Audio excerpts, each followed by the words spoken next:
Good afternoon. My name is Ravi Prakash. I'm a professor of computer science. But today in my capacity as Speaker of the Academic Senate, it is my pleasure to welcome all of you to the first in 3 years State of the University address at UT Dallas.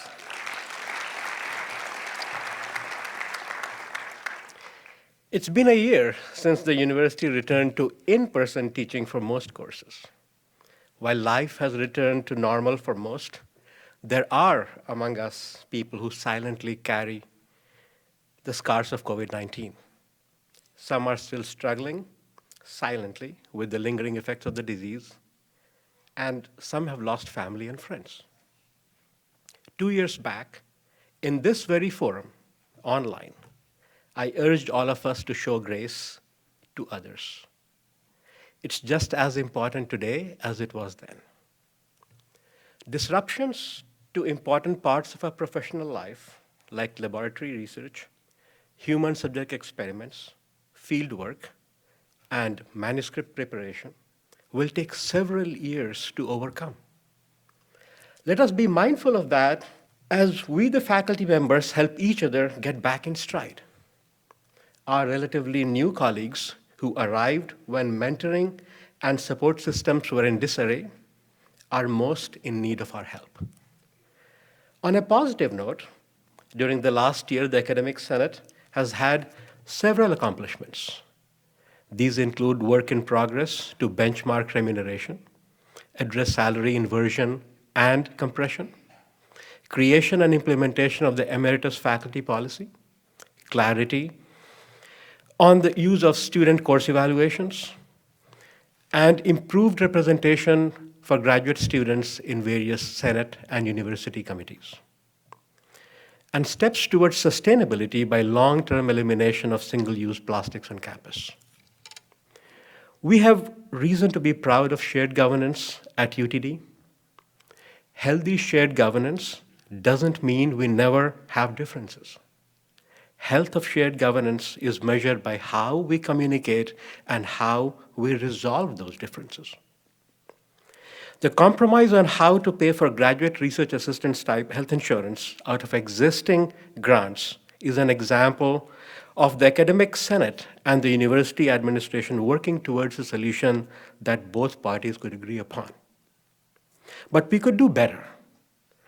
Insufficient or last-minute consultation on issues that directly impact faculty performance and morale are not conducive to good decision-making. That said, I believe the university leadership has its heart in the right place when it comes to shared governance.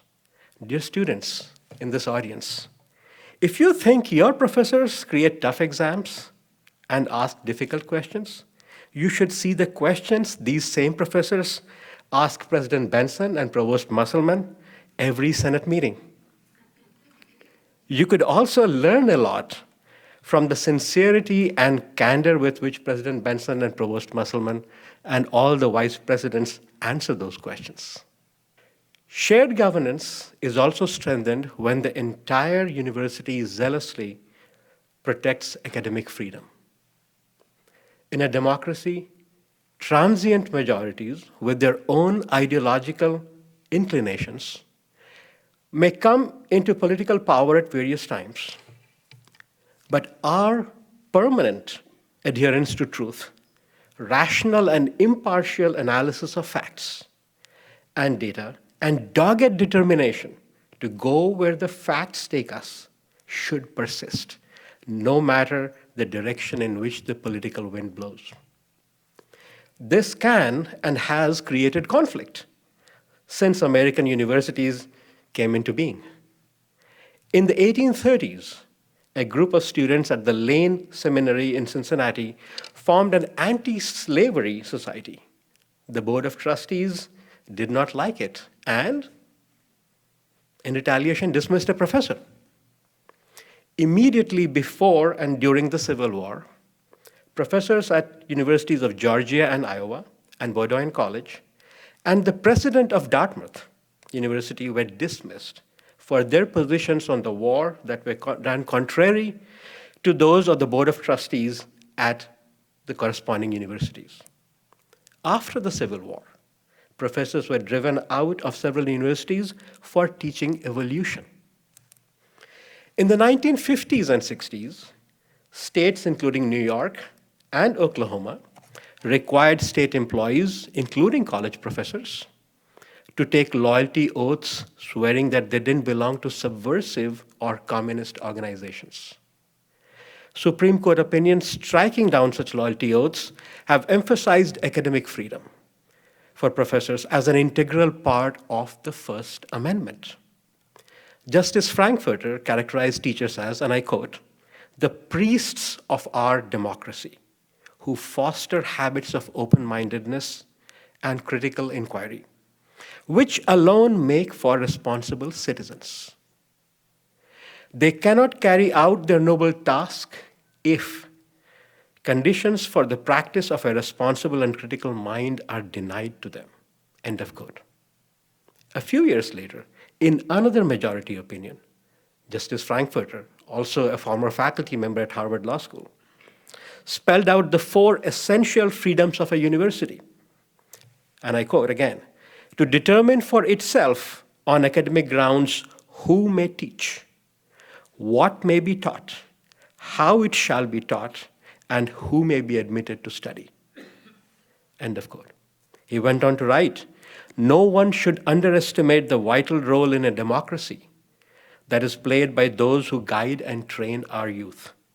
To impose any straitjacket upon the intellectual leaders in our colleges and universities would imperil the future of our nation. End of quote.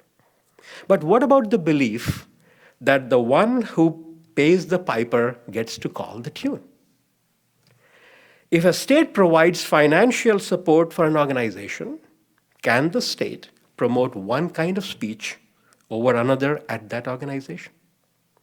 A distressing example of that is the majority opinion written by Justice Rehnquist in 1991 in Rust versus Sullivan, which allowed Congress to fund medical clinics under the condition that these clinics did not support abortion as a method of family planning. Sounds like a different era, doesn't it? Even in that opinion, Justice Rehnquist explicitly states that such restrictions cannot be imposed on universities. Hence, academic freedom is and should be a bipartisan, or better still, a non-partisan ideal. We can only hope that soon academic freedom will cease to be a politically divisive issue. Until then, like any freedom, we must protect it zealously. I'm very proud of the academic Senate resolution in favor of academic freedom adopted in the March meeting. And I'm looking forward to an academic Senate debate on the academic freedom policy later this week, actually tomorrow. In conclusion, we at UT Dallas have much to be proud of, including the scholarship of our faculty and students, the dedicated service of members of our staff, and the strong support of shared governance among staff, students, faculty, and the administrative leadership.